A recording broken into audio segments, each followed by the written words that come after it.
नमस्कार दोस्तों, मैं नगीना शर्मा बोकारो गार्डन में आप सभी का तहे दिल से स्वागत करती हूँ। दोस्तों, आपके सामने एक वीडियो में लेकर आई हूँ। यहाँ आप हिबिस्कस का पौधा देख रहे हैं जिसमें जम के फ्लावरिंग हो रहा है। तो इस पर कई प्रश्न आए थे, तो उनको इकट्ठा करके मैं जवाब आपको देने जा रही हूँ। जैसे हिबिस्कस के पत्ते आप देख रहे हैं कि इस तरह से मुड़ने लगते हैं या फिर पीले होकर गिरने लगते हैं। आप यहाँ बगल में देखेंगे, बगल वाले हिबिस्कस में पत्ते बहुत ज़्यादा एक ख़राब हो रहे हैं। तो क्या कारण होता है, साथ ही मिलीबग से कैसे छुटकारा पाएंगे हम लोग। और हिबिस्कस में जो आप यहाँ देख रहे हैं फ्लावरिंग हो रही है, बहुत जम के फ्लावरिंग हो रही है। फ्लावर की क्वालिटी भी अच्छी कैसी होगी और इसके पौधे स्वस्थ और खुशहाल कैसे होंगे, इन सारी बातों को मद्देनज़र रखते हुए मैं आपको एक एक बातों को बताते हुए चलूँगी। तो सबसे पहले तो हिबिस्कस के बारे में मैं आपसे बातें कर दूं कि इसे धूप काफ़ी प्रिय है, इसे धूप में रखना चाहिए। अगर ये धूप में, सन में नहीं है तो इसमें फ्लावरिंग नहीं होती है। दोस्तों, सबसे पहले बात कर लेते हैं कि फूल नहीं बनते हैं और आपकी कलियां गिर जा रही हैं, तो इसके कारण क्या क्या है। कारण अगर जान जाते हैं तो फिर उसका निदान भी हम कर सकते हैं। तो इसमें फूल नहीं बने और कलियां गिर जाए, इसका सबसे मुख्य कारण होता है पानी का अधिक होना या पानी का कम होना। हिबिस्कस को पानी चाहिए भी, लेकिन इसके सॉइल हमेशा जमे हुए पानी में नहीं रहने चाहिए, नहीं तो कली बनेगी और कली गिर जाती है। दूसरी चीज़ होती है कि पौधे में अगर मिलीबग लगा हो तो कली में भी लग जाता है और फूल नहीं बनने देता है, कली को गिरा देता है। और इसके अलावे और भी कई कारण होते हैं। कभी कभी तो फर्टिलाइज़र अधिक आप दे दोगे तो उससे भी कलियां गिर जाती है और उसमें फूल नहीं बन पाते हैं। दोस्तों, इसी के साथ अब अगर आप देखोगे तो सॉइल का अगर पीएच गड़बड़ हो जाए तो भी आपका हिबिस्कस में फूल नहीं आता है, या फिर फूल आता है तो गिर जाता है, कली गिर जाती है, फूल नहीं बन पाते हैं। दोस्तों, आप यहाँ एक पौधा और देख रहे हैं, इसमें कोई फ्लावरिंग नहीं हो रही है। तो अब फ्लावर नहीं आते हैं तो हमें क्या करनी है। तो इसके लिए सबसे बड़ी चीज़ है धूप में इसको रखना होगा। और दूसरी चीज़ है कि हमें हमारे सॉइल का पीएच अगर गलत हो गया है, ये अक्सर फर्टिलाइज़र वगैरह हम लोग देते हैं, इससे सॉइल का पीएच ख़राब हो जाता है। और हिबिस्कस का जो पीएच होना चाहिए वो 6.2 से लेकर 6.8 तक का पीएच रहता है, तो हिबिस्कस में अच्छी फ्लावरिंग होती है। नहीं तो आप पौधा देख रहे हैं सामने, एक दूसरा पौधा है जिसमें फ्लावर नहीं आ रहे हैं। दोस्तों, समय समय पर आपको गुड़हल की गुड़ाई भी करनी है। गुड़ाई अगर नहीं करोगे तो ऊपर नीचे की मिट्टी को आपको उथल पुथल करना ज़रूरी है। साथ ही इसमें जो ये हों, बिट्स हों, दूसरे पौधे आ गए हों तो उसको भी हटाना है। आप देख रहे होंगे मेरा पॉट भी यहाँ टूट गया है। अक्सर क्या होता है कि बारिश में इसके गमले कमज़ोर हो जाते हैं और उसको अगर आप ठीक से हैंडल नहीं किए तो गमले टूट भी जाते हैं। दोस्तों, जब बात हुई है सॉइल के पीएच को ठीक करने का, तो उसके लिए आपके पास कई चीज़ें हैं, जिसमें आप यहाँ एक देख रहे हैं लेमन का जूस जो है, ये भी आपके सॉइल को एसिडिक बनाता है। और ये हर एक घर में लेमन होता ही है, तो उसका जूस आपको काम में आ सकता है, आपके सॉइल को सही कर सकता है। सॉइल के पीएच को सही करने के लिए घर में मिलने वाला फिटकरी, जिसको अलम के नाम से जानते हैं, वो भी फ़ायदेमंद होता है, उसका भी आप उपयोग कर सकते हैं। और तीसरी चीज़ है बारिश का पानी। बारिश का पानी भी एसिडिक होता है, तो बारिश का पानी भी अगर आप अपने फूल वाले पौधे में या किसी भी सॉइल में आप बारिश का पानी जाता है, बारिश में आपका पौधा है, तो उसका सॉइल अगर एसिडिक नहीं रह गया हो तो खुद ब खुद एसिडिक हो जाता है। और इसीलिए आप अक्सर देखते होंगे कि बारिश के दिनों में पेड़ पौधे काफ़ी खुश रहते हैं। जिनको एसिडिक सॉइल पसंद है वो काफ़ी खुश रहते हैं।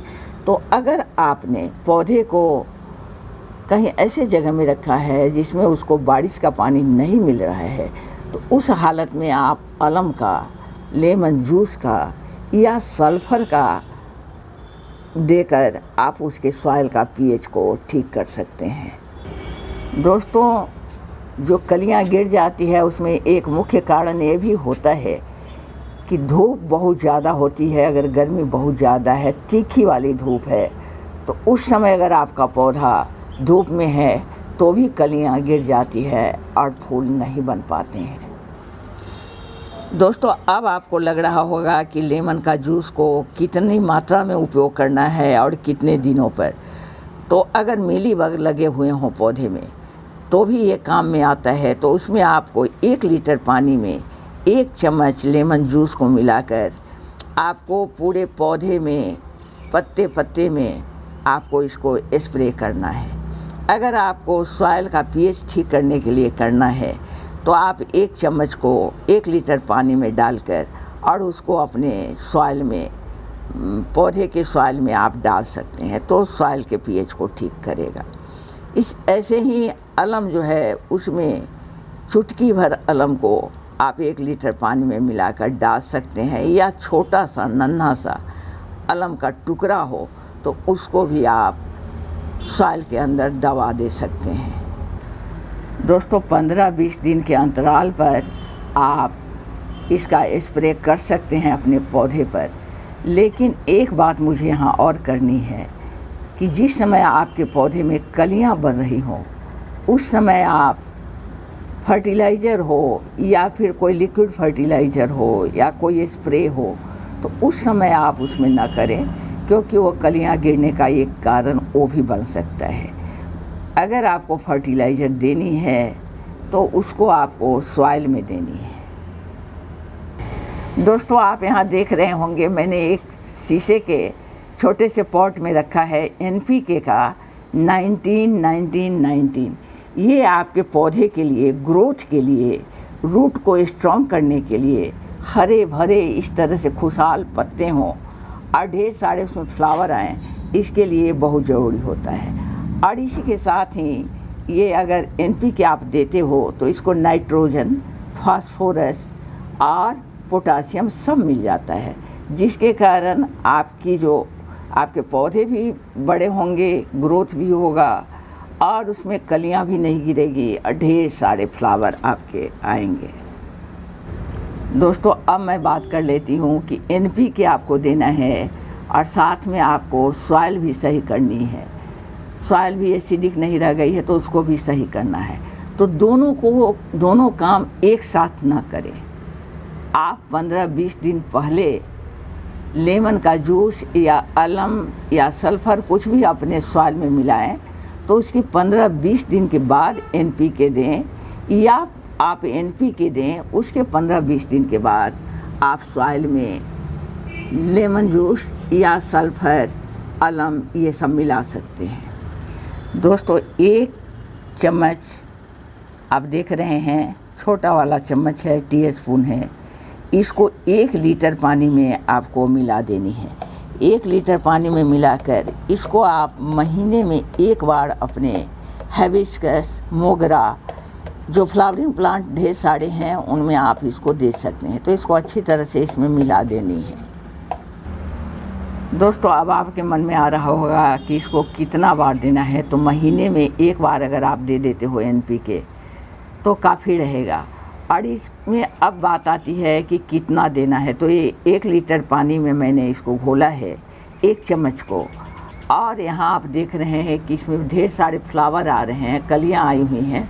तो उस हालत में इसमें क्या करना है कि हमको स्प्रे नहीं करना है। स्प्रे अगर करते हैं तो कलियाँ गिर जाएंगी, इसलिए इसकी सॉइल में देना है। और सॉइल में आप देने में इस बात का ख्याल रखें कि रूट से हटा कर दें। अब आपके मन में आएगा कि कितना दें। तो ये 12 से 14 इंच का गमला है, तो इसमें मैं आधा लीटर डाल रही हूँ।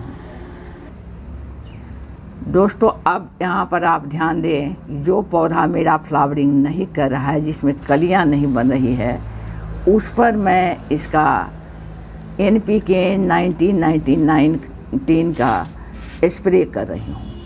इसको आप पूरे पत्ते में पौधे पर स्प्रे कर दें और सॉइल में भी आप इसको स्प्रे कर दें इस तरह से।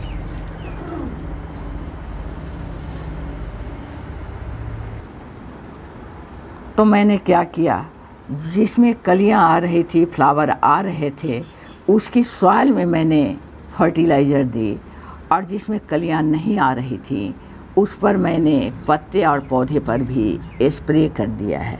तो इस बात का आप ख्याल रखेंगे। दोस्तों इसके साथ ही अभी बरसात के मौसम में भी आप चाहें, मेरा ये पौधा आप देख रहे हैं जैसे तैसे बढ़ रहा है, कुछ टहनियाँ इसकी बहुत कमज़ोर हो गई है, तो इसको आप प्रूनिंग कर सकते हैं। आपके पॉट का अगर साइज छोटा पड़ रहा हो, पौधे से रूट बाउंड हो रहे हैं, तो आप अभी बरसात में इसको रिपोर्ट भी कर सकते हैं। और इसका इस तरह से ख्याल आपको रखना है पौधे का, और इसी तरह फ्लावर आपके आते रहेंगे। वीडियो कैसी लगी है ज़रूर बताएंगे, लाइक कर देंगे अगर पसंद आए तो। और कोई प्रश्न हो संबंधित और भी बचा रह गया हो मुझे, तो ऐसे प्रश्न को आप यहाँ सामने रख सकते हैं कमेंट बॉक्स में, मैं उसका जवाब ज़रूर आपसे शेयर करूँगी।